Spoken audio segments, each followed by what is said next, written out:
probably wondering how decluttering can help you spend less money. They're not trying to help you, they want your money. If you don't love it in the store, you're not gonna love it at home. You don't need everything you like. This one massively helps with impulse buying. Hello, welcome back to my channel and welcome to a video all about spending less money. Before we get into the video, I do just want to point out, I'm not a financial advisor.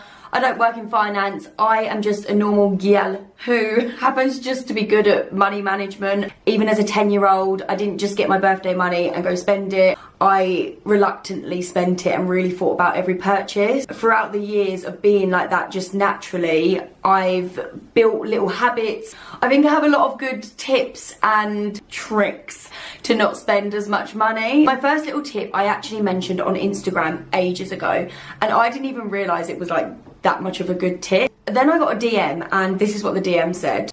Hey, I used one tip from you in January. Just because you like it doesn't mean you need to buy it. I usually live month to month and this month I've been able to put 630 into savings. Say what? And a little. And that is the tip. You don't need everything you like. I was like, oh my god, wow, because some of these things I just naturally have always done. So I've never seen the impact they can have on someone that maybe hasn't lived like that. I think we live in such a consumer obsessive world that we just need to remember that we like it, we appreciate it, but it doesn't mean we actually need to buy it. I do have like questions I ask myself before I purchase something. On that question is, do you love it? But that isn't the most important one, and it definitely isn't a reason to buy something. We don't get into a relationship with everyone we fancy. Is that what Henry VIII did? What? I think it's a simple but effective little reminder. Following on from that, because I did touch on the question of do you love it, and that is literally the questions I ask myself before I actually buy something. And I don't mean like I whack out a little questionnaire. Like I said, you don't need everything you love or like, so that is definitely not the question I go by, but I do think it's still an important one. I always think of Sandra Bullock in The Blind Side, where she's like, if you don't love it in the store, you're not gonna love it at home. If you don't absolutely love it in the store, you won't wear it. Store's where you like it the best. So before you choose something, think of yourself wearing it and say to yourself, is this me? Or right now, whilst looking at it through a screen. But I do consider other things like, where will I store this? Have I got a place for it at home? Will I use it? Do I actually need it? Do I have something similar? Because I feel like we're attracted to things that sometimes we already have, especially in clothes. How much use will I get out of it? If it's really expensive, I'll consider cost per use. I'm not literally going to sit there and calculate, I think I'm going to use this 4 times, divide that by. I mean, if it's £300 and I know I'm going to use it once or twice, then maybe not. This isn't all about money. I know this is a video on how to spend less, but I think it's just about learning to buy more intentionally. And right now, getting a delivery is so exciting because we don't have much else, but it can just become a bit of a habit that we actually are just doing to fill a little void in our life, which is the void of not having a life.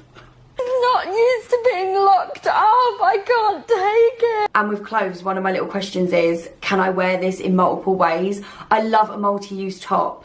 I can dress it up, I can dress it down. That is way more likely to sell me the items. I also kind of find reasons why I don't want it. And if I can find loads of reasons why I actually don't want it, I'm probably not going to get it. That helps me decide. And sometimes, like, I can't find anything. It's just a weird little thing I do that just really helps me not impulse buy. Sometimes when I'd go shopping with people, they're like, oh my god, just buy it. And I'm like, no.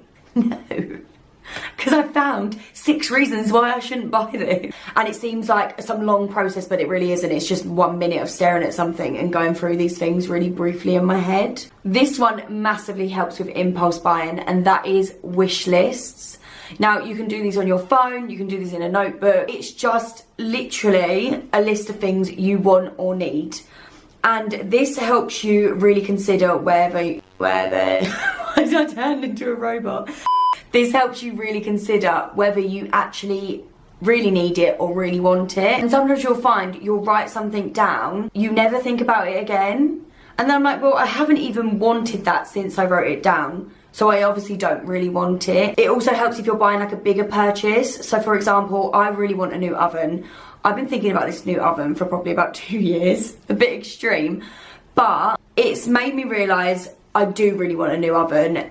not only is my oven not aesthetically pleasing because the paint is chipping away, cooking a roast dinner is impossible. So as time goes on, I'm like, this is not just an aesthetic thing, it's actually because the oven's crap. And I finally come to a decision of an oven that's a good price, I like it aesthetically, and it's a decent oven with good reviews. So it helps you buy, I think, better quality or something that suits you more than if you just see it, want it, buy it. I categorise mine as you do.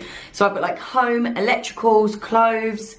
Sometimes in the home I have per room. Also makes me appreciate buying something more. It makes you feel like you've worked for it more, even if I could have just bought it when I wanted it. Writing it down, wanting it for a bit, having that anticipation, looking around and then buying it. This is like the backbone of being good with your money, and it all starts when you get paid. So before you do anything with it, that's for savings, that's for bills, that's for food, that's for clothes, and just giving it all a purpose. So we'd say giving it a purpose. And I do that in my money book. If you've watched a lot of my videos, you probably heard me bang on about my money book so many times.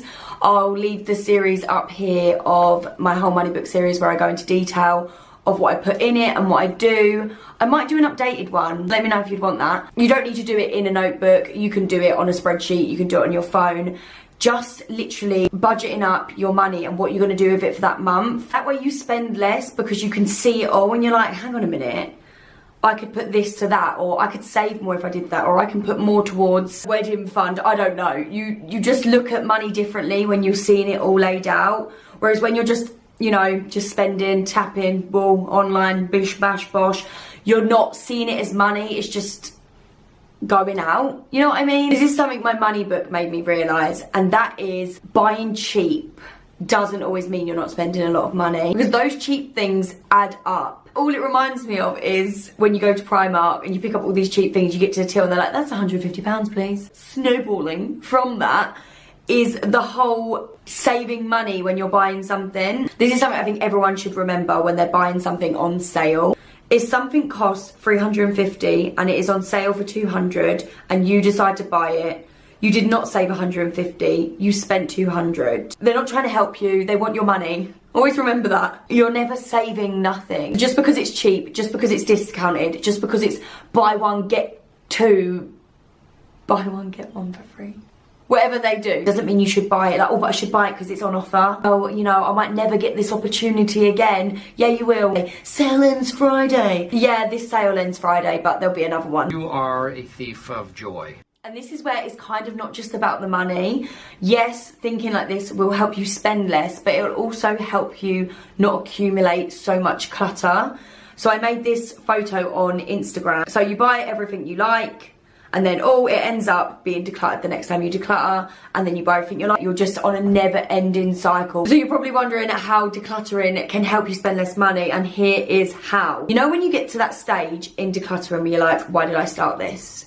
But you push through, and at the end of it, you're like, ah. I find that after doing that, you're always a bit more reluctant to buy more things because you're thinking, I'm gonna clutter up my freshly decluttered wardrobe. When you declutter things or you go through what you've already got, it's like you find, oh, actually, I can make an outfit out of this, and it's almost like you've got a new wardrobe. Organising and decluttering can give things like a new lease of life, and the same with home decor. If you just have a little rejig, it almost feels like you've gone and brought new home accessories, but you haven't. Makes you more aware of what you've got, what you actually need. I think it makes you respect what you've got more, and I think when you respect what you've got more, you find yourself wanting less. In a weird way. So this last one is one of my biggest struggles, and that is food. Food is the one thing that can make me go off budget. I think it's because I can't do a lot of these things when it comes to food. Like, none of this stuff applies with food, apart from the budget inside. I can't ask if I need it, want it, am I going to use it? Like, I'm just going to buy it and eat it. So the main thing I do to spend less money on food is meal plan. But although I'm my organised bubble, I actually don't like being too organised. I think it can get a bit too much and stop you living in the moment. So I'm not like Wednesday, fish pie, Tuesday, spag bowl. I just literally buy with meals in mind. I also eat everything I have. Now that might sound obvious, but I find that a lot of people's kitchens are almost like a little Tesco. They never go past this certain level of food. So there'll be a tin that's been in there for ages. When everyone was bulk buying at the start of COVID, I still refuse to bulk buy. I still eat everything down to the last thing and have literally nothing in my cupboards before I went food shopping. And you're probably wondering how that saves me money, and it's simply this. So when I first go food shopping, I have all the meals I want to make. They're out of my recipe books. They're not more fancy, but all these meals I want to make with all fresh new ingredients and things that I haven't got. And then I get to a certain point where it's, what can I make out of this? And I find it kind of fun. Those meals are always cheaper. I didn't explain this bit very well, so I thought I'd add it in. But say I had all the ingredients to make a pasta bake, but I didn't have tomatoes and cheese. I just need to go out and buy tomatoes and cheese, and it's just 2 cheap ingredients, and the meal came from things I already had. Whereas at the start of a food shop, I don't think of what I've already got. I do actually. That's a lie. That's another thing I do. But some of my meals are just because I want them. Whereas this is like, right, what can I make out of this? And how can I make it with buying minimal ingredients? Does that make sense? I hope it makes sense. I actually find it really fun. I don't know why. It's like a challenge. Meal planning definitely helps with buying less takeaways. When there's something easily there that you know you can make, you're less likely to get a takeaway. Whereas if you just bought a load of random ingredients, you're like, I don't know what to make. More likely to just be like, oh, I'll just order something. I actually did that the other night. The chicken that I had smelled a bit funny. So I ended up getting a bloody takeaway because I hadn't defrosted anything else, and I just couldn't decide. So I was like, oh, I'll just get a takeaway then. It was actually my first takeaway I've had this year. And that is everything. I hope that they help. If they do, please DM me, because they're my favourite DMs to receive. I actually screenshot all of them and keep them. I'm sure I've got a load on one of my laptops. That sounds so like Tory of me. On one of my laptops. I'm not even a Tory. These are the conversations I have with myself on a daily. Thanks for watching. Like, subscribe, and I'll see you in my next video. Ciao, bitches.